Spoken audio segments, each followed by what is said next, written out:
As we experience the profound beauty of our natural world, it's hard to believe that there's often another level of awe within the scene before us.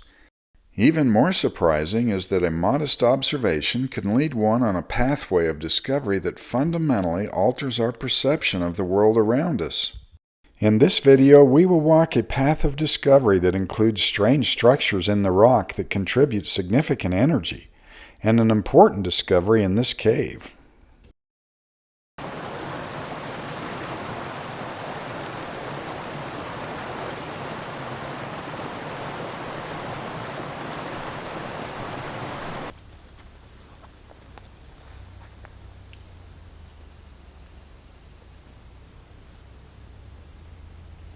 I've hiked up the slope from the creek down here below me, and I'm in my favorite mountains, the Bighorn Mountains of northwest Wyoming. Now, I have a personal connection, so of course they're going to be my favorites, but they are wonderful mountains.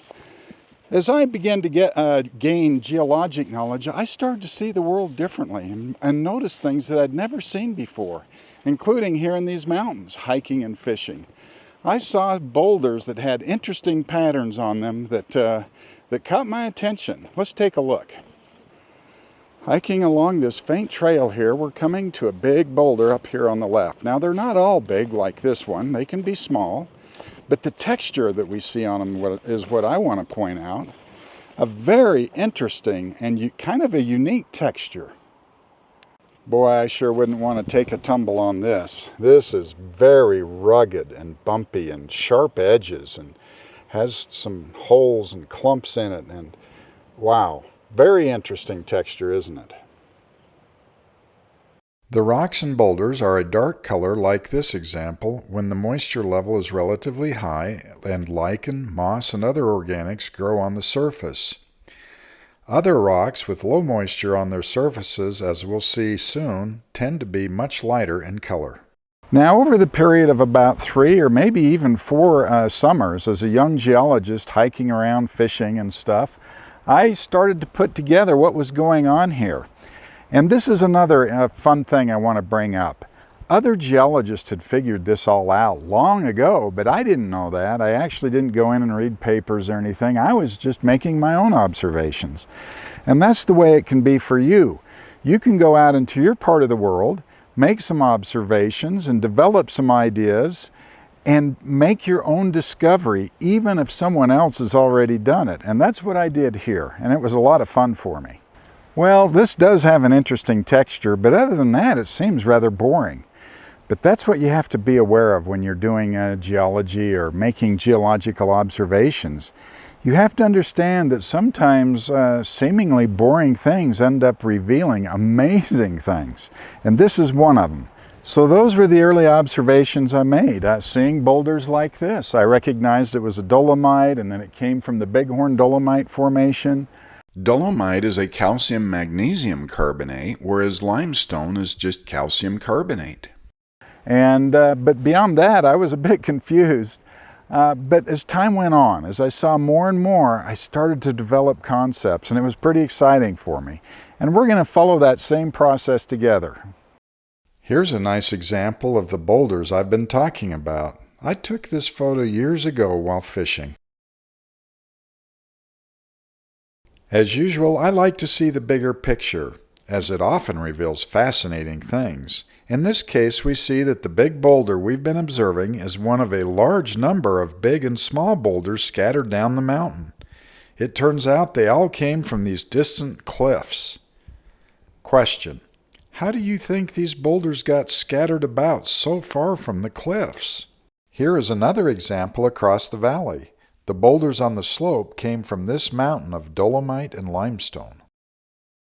To the whiteboard we go. Now, this is a cross-sectional view looking sideways, so I guess I need to draw my tree.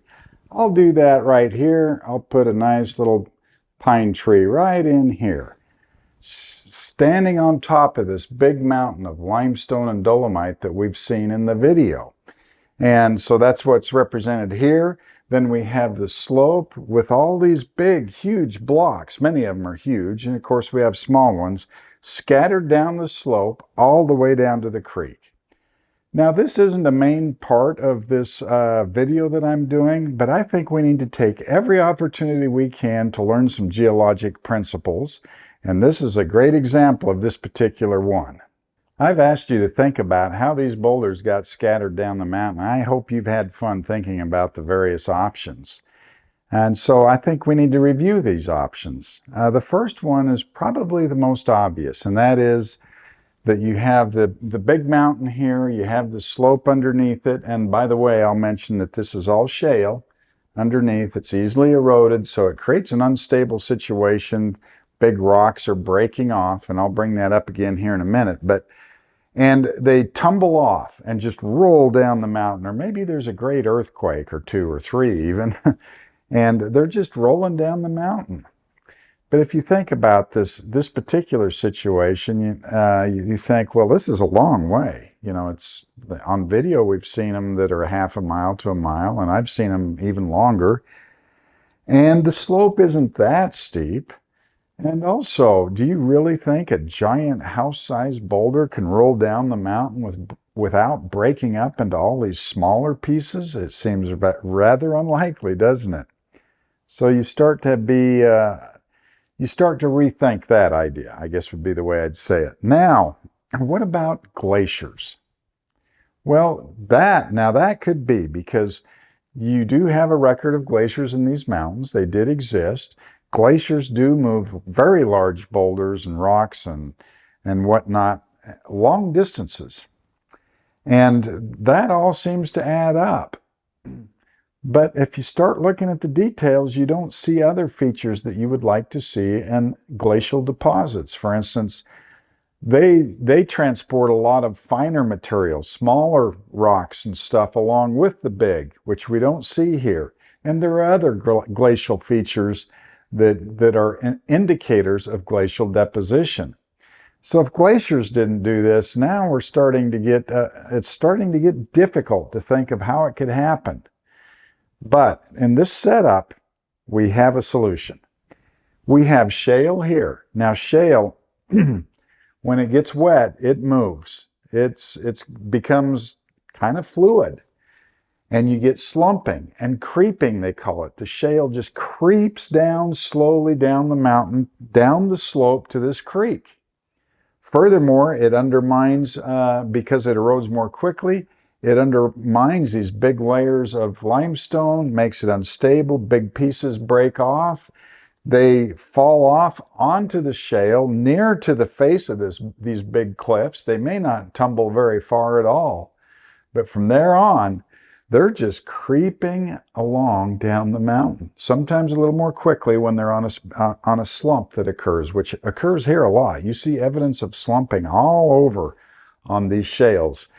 And so you have these big boulders rafting down the mountainside. That's what we say. They're rafting down, not on water, on shale.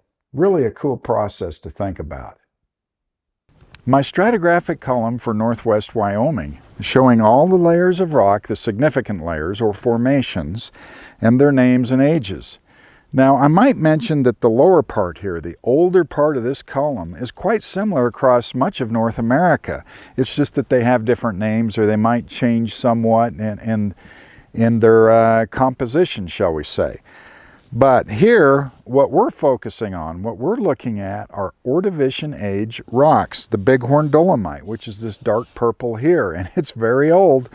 488 million years to about 416 million years ago was when it was deposited. Oh, nearly 500 million years ago. Man, I can't get my head around it, and I deal with deep time all the time. One way I like to help us think about this, which I use now and then, it's been a lot of videos since I've done this, is to imagine a book with about 500 million pages in it. And the question I have for you to think about is, how thick would that book be? Usually when I do this, people will be saying things like maybe as tall as a house, and someone will get bold and say, oh, I think it could be as tall as a building, like a tall building. And people look at each other and go, really? You know, and every now and then someone will even actually get close, but it's rare. It's quite rare. Well, it turns out that book would be 40 miles thick, about that. Now that helps us understand deep time.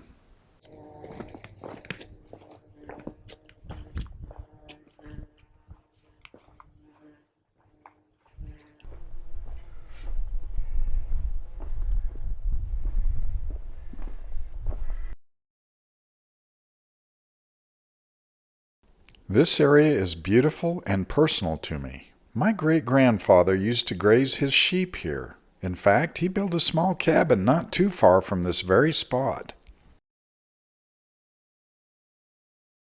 I've wandered this area many times thinking about not only my family heritage, but the profound geologic history written in these rocks.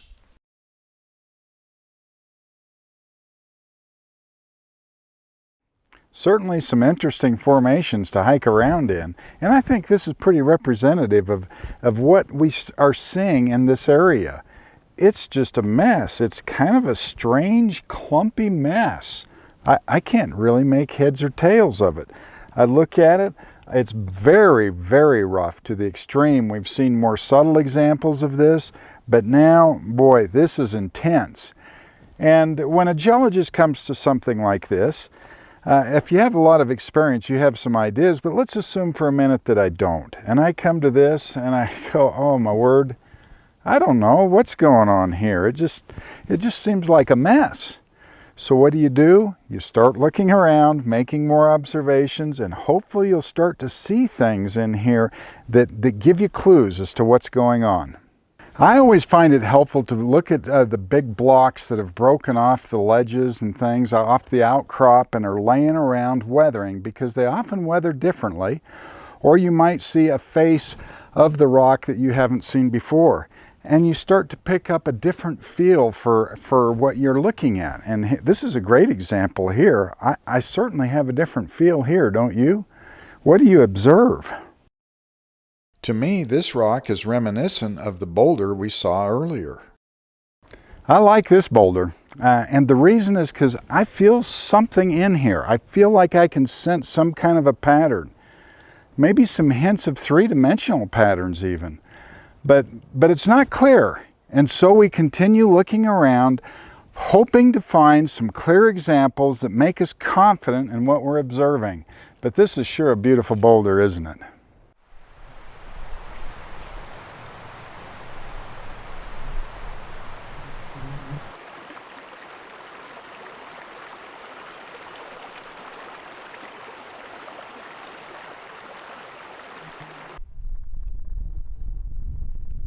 Years ago, while exploring the entrance to this cave, I found the most clear evidence for the history of this intriguing formation.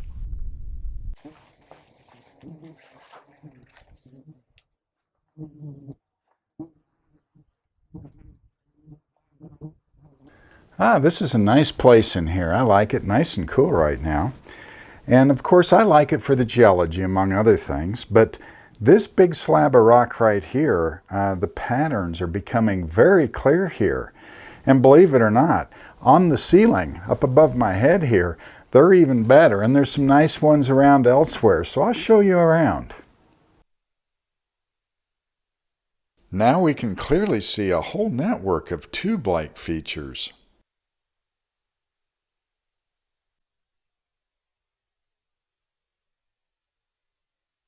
This closer image reveals to us just how complicated it is.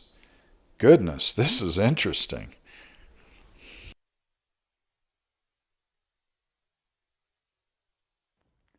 They're sure interesting features, aren't they?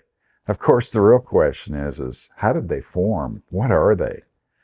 And I've got a question for you. Do you think they're biological in origin? Or do you think they're inorganic somehow, that maybe there's some kind of an interesting crystal growth within the rock, as an example? You know, they do remind me of insect and worm burrows that I see occasionally when I'm out in nature. Maybe you've seen features like that. So I think that could be a clue. I want to introduce you to a new word that I'm pretty darn sure you've never heard of. In fact, I hadn't heard of it until just a few days ago. Upogibia. Yeah, it's kind of fun to say. Upogibia. It sounds like the name of an exotic ice cream to me for some reason. Anyway, that word was introduced to me by a friend of mine, Henk, who's an expert in the processes that we've been observing. He's an ichnologist, and he's an adjunct professor at TCU in Texas. So he's been very helpful. Thank you, Bo. And this is what they look like. It's hard to imagine these small crustaceans could rework so much sediment. They're also often referred to as mud shrimp. They created innumerable burrows similar to these. To the whiteboard we go. Now, I haven't done a drawing like this. This is supposed to be a 3D perspective view of a block of ocean sediment, this cube here. And it's transparent, so we can see what's going on within this sediment. The top of the block would be the bottom of the ocean floor. The water depth's 50 to 150, 200 feet or so, pretty darn shallow where this activity is occurring. And the red represent the burrows of these mud shrimp. They often go vertical for a ways, often with a branch here at the top, or a Y, and then they go out sideways along horizontal planes, often. I mean, it can get kind of complicated, but this is fairly typical. And they can have multiple levels where they're burrowing away. Now, why are they doing all this burrowing? Well, it turns out they're deposit feeders. They're looking for food within the sediment. And so they're just tunneling away everywhere they can go. And this is just for one animal. Now, another interesting point I want to make is that they're in these burrows and they're constantly moving the cilia on their legs like fins. And that's moving the water, pumping water through their burrows to keep it oxygenated, and therefore they don't have to come up to find oxygenated waters. They can live down in here safe and happily burrow away. Now, as I've mentioned, this is just one animal. And of course, there are many of these shrimp, millions of them feeding along. So the end result is all the sediment is completely filled with these burrows as these animals go around burrowing, looking for their food. And if you think about it, through time, as sediment is building up, they just keep right up with it, don't they? And so the end result is very thick successions of fully burrowed sediment, like we've seen, 300 feet or more in some cases. And when we see sediment or rock and sediment that's like this, all burrowed and stirred up, there are a lot other animals as well that do this. We call it bioturbation. That's the general word we use. So I'll go up to an outcrop of rock and say, oh, that looks bioturbated, a very generic term. So there we have it. Ichnologists have a specific name for this type of burrowing. It's called thalassinoides. But as amazing as all this information is, it's even more impressive, in my view, when you back out and start to see even a bigger picture. And I think you'll think that too as we move forward. There is another place with plenty of burrows to examine and spectacular views.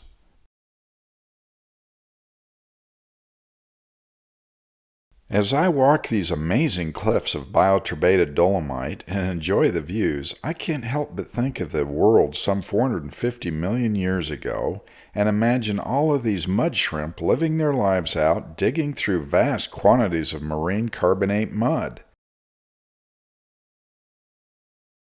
One has to wonder how extensive of an area they thrived in. Does it go beyond northwest Wyoming? I know there are many of you thinking about that map that I've shown you of North America with these strange patterns across it, wondering, well, what does that have to do with the story? Let me show you with a Ron Blakey deep time map. This is the Ordovician about 450 million years ago. Wyoming outlined here, Pennsylvania over here, and you see all the lighter colored blues? These are seaways that are relatively shallow. And you look at Wyoming for reference for the Bighorn Dolomite, and then you think about this whole region, and it turns out much of this region is heavily bioturbated like we see in Wyoming. So the yellow area on this map is simply where shallow seas existed that were optimal for the shrimp about 450 million years ago. I also want to mention that vast areas of North America were under very shallow seas, as shown by the light brown areas. Amazing to think that nearly all of North America was covered by marine waters during this period. Geologists have written a few papers expressing their amazement that the Ordovician rocks from Texas to the north off this map to Greenland, a distance of some 3,500 miles, is completely bioturbated with thalassinoides, and how similar it is to the classic examples of Wyoming. This rock looks like it's in Wyoming, but actually it's in Manitoba, Canada. They quarry it for a beautiful and well-known building stone. It's known as Tindle Stone. The darker color we see in the stone is the actual burrows. But that's not the end of it. It turns out that there's a thick succession of limestones above the Bighorn Dolomite, or above these Ordovician carbonates. And here's a map of that time. The early Mississippian here, about 345 million years ago, another deep time map. And we have Wyoming right here. And you see a huge area again of shallow seaways. The cliffs of limestone in this canyon are composed of the Mississippian Madison limestone, which has significant amounts of bioturbation. The Bighorn Dolomite is below this, underground. There are many examples of great thicknesses of limestone that are essentially 100% bioturbated. The red area on this map shows the general extent of a formation named the Austin Chalk. These deposits continue down into Mexico, which I don't show here. It was deposited about 85 million years ago in the Cretaceous. It averages about 500 feet thick. Most of it is buried thousands of feet underground. This is a tube-shaped vertical rock core cut from a well underground of the Austin Chalk. It's a classic view of what bioturbation can look like. The famous White Cliffs of Dover, England is a wonderful example of fully bioturbated limestone. This same formation extends over to the beautiful coast of Normandy, France. I mentioned early in this video that these burrows could be an important source of energy. That's a rather surprising statement, so I think I need to explain that one. And this is a cross-sectional view of a burrow. So the empty space where the shrimp made the burrow is right here, where I have nothing here. The red dots represent sediment that was disturbed by the shrimp as it made the burrow, and the darker dots scattered all around is sediment that was undisturbed, completely undisturbed by the shrimp. Now these shrimp, as they build their burrows, starting from the seafloor down, that's always underwater, so they're full of seawater. And as burial continues, they abandon these burrows, and now you have empty space in there. But there are groundwater, seawater moving through the sediment, and you start to precipitate out cement in the form of either calcite or dolomite. And I'll use the example of dolomite. So let me draw some crystals of dolomite that begin to line this and grow into this space. So here in blue, I've drawn in these crystals of dolomite. They're rhombohedral in shape, and they start to line that burrow with these crystals. And I've made it so it hasn't completely filled the burrow, although they often do. And another interesting thing about dolomite in particular is that there are often gaps between these crystals. It isn't a perfect fit, so you have space in there with seawater in it. And in this case, you have space, open space still that hasn't filled in, and it has seawater. Now, if it's entirely full of dolomite crystals, you can still have porosity. It's like 10% open space in there because of these gaps. And if you don't fill it entirely in, you can have up to 30% of this pore space left that's full of this seawater as part of the rock. So now the stage is set. You have this empty pore space in here. I shouldn't say empty, it's full of seawater. And if you have the right conditions, hydrocarbons in the form of oil or natural gas can seep into this rock, forcing the water out, the seawater, and occupying that space. And now you have a reservoir of hydrocarbons that can be discovered and extracted for our use for energy. A much younger me with a smile on my face because I'm holding a piece of core with thalassinoides burrows from a discovery well that produced hydrocarbons. The darker color seen in the burrows is from hydrocarbon staining. Porosity within many different types of burrows are important hydrocarbon reservoirs around the world. I decided to do one last hike through my favorite area and marvel at the beauty and the processes involved to create the landscape around me, including the burial of this rock to some 15,000 feet of depth and then uplifted to be exposed, eroded, and weathered during the rise of the Rocky Mountains. It's quite symbolic to me that the destruction of this rock gives rise to new life, like this beautiful flower.